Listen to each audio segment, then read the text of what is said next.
नाजरीन, ब्रेक पर जाने से पहले हम अपने माहिरीन से स्पेशल बच्चों और डाउन सिंड्रोम बच्चों पर गुफ्तगू कर रहे थे। प्रोग्राम का सिलसिला वहीं से जोड़ते हैं और डॉक्टर आतिफ सईद अंजुम से पूछते हैं कि ये डाउन सिंड्रोम के बच्चों को डायग्नोस किया जा सकता है पैदाइश से पहले? जी हाँ, ये जो पैदाइश से पहले जो है, चूँकि आजकल चूँकि इक्विपमेंट्स भी बहुत ज़्यादा हैं, मॉडर्न दौर है, तो प्री नेटल अल्ट्रासाउंड की फैसिलिटी होती है। इसके अलावा कुछ ब्लड के टेस्ट ऐसे होते हैं जिसमें कुछ चीज़ें जो होती हैं वो अगर अब नॉर्मल लेवल तक अगर हाई हैं तो उसमें पता चल जाता है कि बच्चे को या तो डाउन सिंड्रोम है या और कोई कंजेनिटल एनोमली मालूम है, हो सकता है, या मालूम हो सकता है। और उसमें ये होता है कि फिर उसके मुताबिक वो पेरेंट्स का फिर असल में डिसीजन है कि वो प्रेगनेंसी को कंटिन्यू करना चाहते हैं या उसको टर्मिनेट करना। मजहबी फैक्टर भी इन्वॉल्व हो जाता है इसलिए, लेकिन पता चल जाता है उसमें बहुत सारे पैरामीटर्स हैं, कुछ ब्लड के अंदर कुछ ऐसे। तो यूरोपियन ममालिक में इसको रोका जाता है या नहीं रोका जाता? नहीं, वहाँ पे भी कंट्रोवर्सी है, वहाँ पे कुछ पे इसको रोकते हैं, कुछ को नहीं रोकते। तो ये हर मुल्क की अपनी डायनेमिक्स है जो कि सोशो कल्चर, क्योंकि अमेरिका में भी जो आदाद शुमार हैं उसके हिसाब से अमेरिका में भी सालाना 6000 बच्चे पैदा होते हैं डाउन सिंड्रोम के साथ। जी। और पाकिस्तान में भी तकरीबन इसी हिसाब से रेशो होगा मेरे ख्याल से। जी, हम बिल्कुल यहाँ पे भी रेशो काफ़ी, कि हमें ओपीडी में बहुत सारे बच्चे जो है ना, पहले नहीं होते थे लेकिन अभी बहुत जैसे जैसे आबादी बढ़ रही है नज़र आ रहे हैं, या लेट मैरिज हो रही है इसमें नज़र आ रहे हैं, अवेयरनेस आ रही है, लोग लेके आते हैं। पहले जो है जैसे डॉक्टर वजिया ने कहा कि इसमें स्टिग्मा या इनको आइसोलेट करने का कॉन्सेप्ट था, तो आजकल लोग इनको एक बेहतर लाइफ की तरफ लेके आते हैं। तो उसके लिहाज से फिर अल्टीमेटली उनको फिर लेके आना पड़ता है। फिर हम उनको प्रॉपर जो भी उनके हेल्थ इश्यूज़ हैं उनको फिर हम एड्रेस करते हैं। अच्छा, इन बच्चों में जो प्रॉब्लम्स आती हैं मेडिकली, जिसमें ल्यूकेमिया भी आ जाता है और इम्यून डिसऑर्डर भी है, इसके अलावा शायद एपिलेप्सी भी है। एपिलेप्सी भी इसमें चांसेस होते हैं। एपिलेप्सी के ज़्यादा चांसेस हैं इनमें? एपिलेप्सी तकरीबन 3 to 5% बच्चों में एपिलेप्सी होती है और एपिलेप्सी का फिर प्रॉपर ट्रीटमेंट करना पड़ता है। और उसमें एक अच्छी बात ये होती है कि जितनी एंटी एपिलेप्टिक ड्रग्स हैं ये सारी की सारी गुड मूड स्टेबलाइज़र भी होती हैं। तो अगर बच्चे को हम एंटी एपिलेप्टिक ड्रग देते हैं तो उनका जो इनके अंदर इमोशनल इश्यूज़ आते हैं, जो इनके मूड स्विंग्स होते हैं, तो वो भी हम उनको उससे कंट्रोल कर सकते हैं। तो इसके साथ साथ जो है एपिलेप्सी में फिर वो ड्रग्स जब दी जाती हैं, फिर अल्टीमेटली उन ड्रग्स के कुछ साइड इफ़ेक्ट्स भी होते हैं।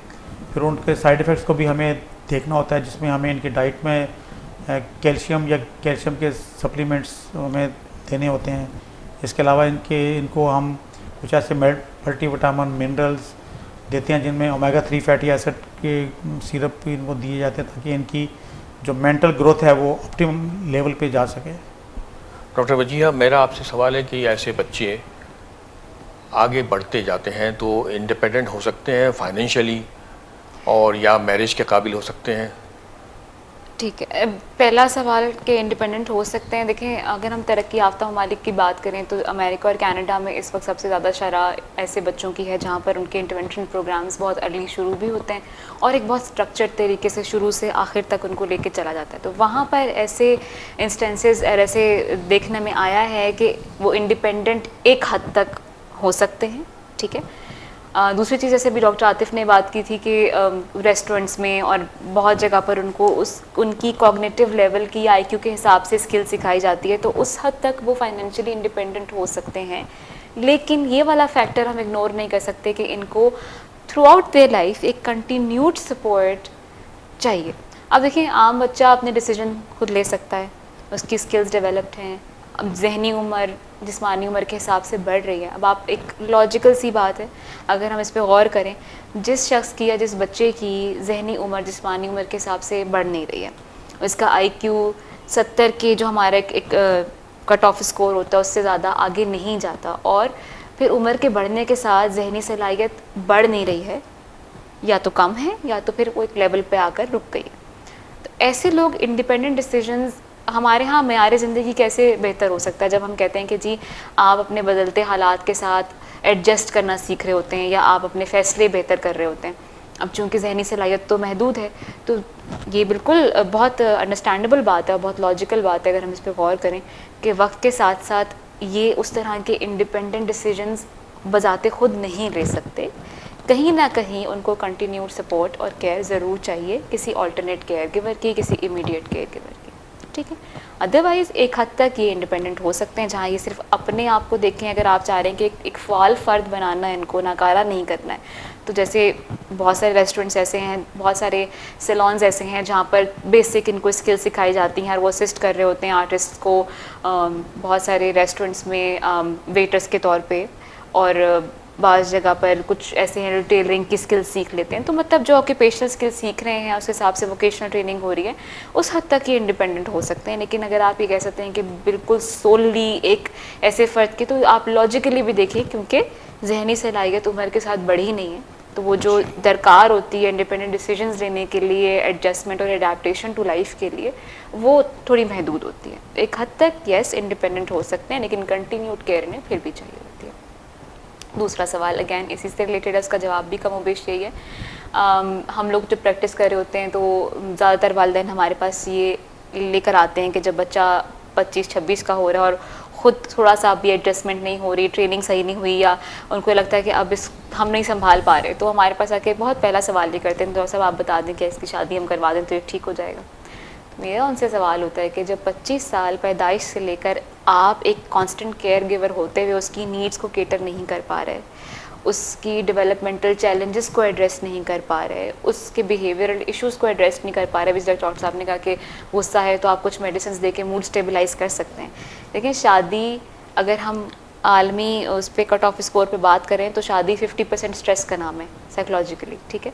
तो स्ट्रेस इसलिए कि बहुत सारी जगहों पर आपको इंडिपेंडेंट डिसीजंस लेना दरकार होते हैं, और हमारे यहाँ नॉर्मली जो लोग शादियाँ भी हैंडल नहीं कर पाते, तो ऐसे लोग जिनकी सलाहियत थोड़ी सी महदूद है तो वो अपने इंडिपेंडेंट डिसीजन नहीं ले पाते। तो यूजुअली हम डिस्करेज करते हैं इस चीज़ को कि आप अगर ये समझ रहे हैं कि 25 साल आपसे एक बच्चा नहीं संभल रहा, आप कह रहे हैं जी शादी कर दें, तो जो जिससे शादी करेंगे वो संभाल लेगी, और व्हाट इफ़ कि अगर वो उसकी शख्सियत को, उसके डायमेंशन को नहीं समझ पा रहे, तो अच्छे के बजाय हम एक और एडिड फैक्टर और स्ट्रेस जो है वो ऐसे शख्स को दे रहे हैं।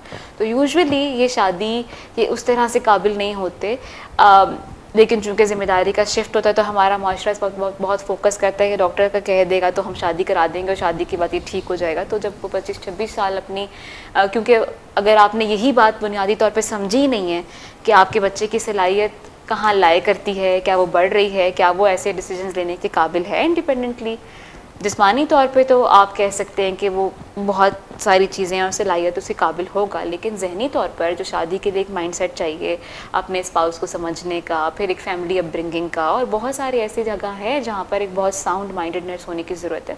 तो जब आपका IQ 8, 9, 10 साल के बच्चे से ज़्यादा है ही नहीं, तो ये समझने की बात है। माँ बाप मेरे ख्याल से ये ख्याल करते हैं कि हमारी डेथ के बाद फिर इन्हें कौन संभालेगा। बिल्कुल, तो जो अल्टरनेट केयर गिवर के ना होने का जो कॉन्सेप्ट है, क्योंकि डेफिनेटली हमारे यहाँ ऐसे इदारों की कमी है जो मुस्तकिल तौर पे ऐसे बच्चों को लेकर या उनको through out the life support करें, तो मेरे ख्याल में ये खौफ कि संभालेगा कौन, अल्टरनेट केयर गिवर्स नहीं होते, बाज़ फैमिलीज़ में बड़े बहन भाई केयर कर रहे होते हैं, बाज़ में होता है वो नहीं कर रहे होते, तो ये वाला खौफ वालिदैन को इसलिए मजबूर करता है कि चले हमारे बाद कोई तो होगा। लेकिन उसमें मेरा एक सवाल ये होता है कि आपके जाने के बाद भी अगर बजाय ऐसा कि आपका बच्चा किसी ऐसे हाथ में चला जाए जो संभाल ना पाए उसको, तो बेहतर है कि आप ये डिसीजन लॉजिक की बेस पे लिमिट करें। ख्वाहिश ज़रूर होती है, बहुत अच्छा होता अगर सब कुछ बहुत बेहतर होता, लेकिन डेफिनेटली कहीं लिमिटेशंस अगेन आपकी बीमारी की वजह से आ जाती हैं, तो हम यूजुअली डिस्करेज करते हैं क्योंकि वो एक एडेड बर्डन होता है शादी करने वाले के लिए भी, करवाने वाले के लिए भी, तो थोड़ा सा लिमिटेशंस हैं इसके अंदर। अच्छा डॉक्टर आतिफ सईद अंजुम, गवर्नमेंट की तरफ से इस ऐसे बच्चों की तरबियत और तालीम का कोई सपोर्ट है, या वो प्राइवेटली इंस्टीट्यूट में ही जाके अपना बच्चे को पढ़वा सकते हैं? यानी गवर्नमेंट ऑफ पाकिस्तान की तरफ से पूरे मुल्क में जो है स्पेशल एजुकेशन इंस्टीट्यूशंस हैं, उनके लिए डे केयर फैसिलिटी है, उनके प्रॉपर उनकी जो फिजिकल हेल्थ और मेंटल हेल्थ के हवाले से वहाँ स्टाफ होता है, फ्री ऑफ कॉस्ट है वो। जी हाँ बिल्कुल free of cost. Vocational trainings का भी वोकेशनल ट्रेनिंग भी होती है, उनकी मेंटल एबिलिटीज़ के मुताबिक, क्योंकि आम लोग ये अपने बच्चों को इसलिए आगे नहीं ले जाते हैं किसी इंस्टीट्यूट में कि वो समझते हैं फाइनेंशियली प्रॉब्लम है, वो फीस उसकी ज़्यादा होगी और ख़र्चे ज़्यादा होंगे, क्योंकि उनको उनकी बीमारियाँ भी देखनी पड़ती जो उनके साथ साथ उनकी लगी हुई हैं। जैसे बिल्कुल डेफिनेटली ऐसा है कि जो स्पेशल गवर्नमेंट के इंस्टीट्यूशंस हैं स्पेशल बच्चों की, उनमें बिल्कुल सारी चीज़ें फ्री ऑफ कॉस्ट होती हैं। इवन बच्चों का पिक एंड ड्रॉप घर से जो है ना स्कूल तक और फिर स्कूल से दोबारा घर तक वो भी फ्री होता है, और किसी हद तक उनकी जो जो उनकी स्पीच थेरापी है, जो उनकी फिजियोथेरापी है, जो उनकी वोकेशनल ट्रेनिंग है, वो भी फ्री होती है। और यहाँ पे एक और चीज़ मैं ऐड करूँगी कि अगर अगेन पेरेंट्स को प्रॉपरली गाइडेंस होती है किस एज में बच्चे को अर्लीस्ट पॉसिबल, क्योंकि देखें गवर्नमेंट इंस्टीट्यूशंस हैं, रजिस्ट्रेशंस थोड़ी सी लिमिटेड भी होंगी, तो वो ये होता है कि जी हर कोई चाह रहा है जैसे फैसिलिटीज़ हैं, फिजिबल हैं, फ्री ऑफ कॉस्ट हैं, तो बच्चे को मिलें, लेकिन उसमें भी पेरेंट्स को ये प्रॉपर नॉलेज होनी चाहिए कि किसको किस वक्त कब और कैसे अप्रोच करना है, और अर्ली रजिस्ट्रेशन कराएं, अगैन अर्ली इंटरवेंशन से ही स्टार्ट होता है सब कुछ। तो ये चीज़ पेरेंट्स को बहुत मेटिकुलसली खुद भी फॉलो करनी चाहिए, और उसके लिए पेरेंट्स को अवेयर होना चाहिए कि कौन सा इदारा है ऐसा, और उस पर किस वक्त किस तरह से अप्रोच करें ताकि बर वक्त आपका बच्चा जो है वो केटर हो सके। डॉक्टर आतिफ सईद, आपके ख्याल में अभी इस स्पेशल बच्चों और डाउन सिंड्रोम पर हम जो गुफ्तगू कर रहे हैं उनमें कोई ऐसी चीज़ें रह गई हैं जिसे आप बयान करना चाहें हमारी पब्लिक के नॉलेज के लिए? देखिए, सबसे बात बुनियादी तौर पे जो इसका समराइज़ मैं इनको ऐसे करूँगा कि इसमें वही बात है कि बच्चों को ऑनरशिप मिलनी चाहिए पेरेंट की तरफ से। अगर पेरेंट की तरफ से ऑनरशिप मिलेगी तो उनको सोसाइटी की तरफ से मिलेगी, उनको कम्युनिटी की तरफ से मिलेगी। तो अगर उनके फैमिली उनको रिजेक्ट कर देगी, फिर अल्टीमेटली फैमिली के रिजेक्ट करने के बाद फिर कम्युनिटी में और सोसाइटी में भी उनका रोल जो है लिमिट हो जाता है। तो बुनियादी तौर पे फर्स्ट स्टेप पेरेंट्स का ही होता है। अगर पेरेंट्स बच्चों की तरह ऑन करें, उनकी फ़िज़िकल नीड, उनकी इमोशनल नीड्स को मद्देनज़र रखते हुए उनको किसी स्कूल में डालें, जैसे भी आपने स्पेशल स्कूलों का जिक्र किया, तो अल्टीमेटली जो है फिर वो सोसाइटी में भी जाके किसी न किसी ऐसे सेटअप में बाद में जा सकते हैं जो कि उनके लिए अर्निंग का भी बायस बन सकता है, और उनके जो इमोशनल और बिहेवियरल इश्यूज़ होते हैं वो भी किसी हद तक कम हो जाते हैं। जी, बहुत बहुत शुक्रिया। नाज़रीन, आपने हमारे माहिरीन से आज इस प्रोग्राम में स्पेशल बच्चों और डाउन सिंड्रोम पर तफसीली और मुफीद और मालूमाती गुफ्तगू सुनी, जिसे सुनकर आपको ये अंदाज़ा हो गया होगा कि स्पेशल बच्चे वाकई स्पेशल होते हैं। उन्हें स्पेशल तवज्जो दूसरे बच्चों की निस्बत ज़्यादा ज़रूरत होती है, तभी जाके वो एक अच्छी और बेहतर ज़िंदगी गुजार सकते हैं। हमारी ज़रा सी तवज्जो उनकी ज़िंदगी में आसानियाँ पैदा कर सकती हैं। प्रोग्राम के अख्ताम में हम अपने दोनों मेहमानों का, डॉक्टर आतिफ सईद अंजुम और डॉक्टर वजीहा रियाज़ का शुक्रिया अदा करते हैं कि उन्होंने इस प्रोग्राम में शिरकत करके हमसे अपनी मुफीद मालूमात शेयर की। अपने मेज़बान डॉक्टर मंसूर नूरानी को आइंदा हफ्ते किसी नए मौजू और किसी नए मर्ज़ पर गुफ्तगू के लिए अपने माहिरीन के साथ पेश होने की इजाज़त दीजिए। अल्लाह हाफ़िज़।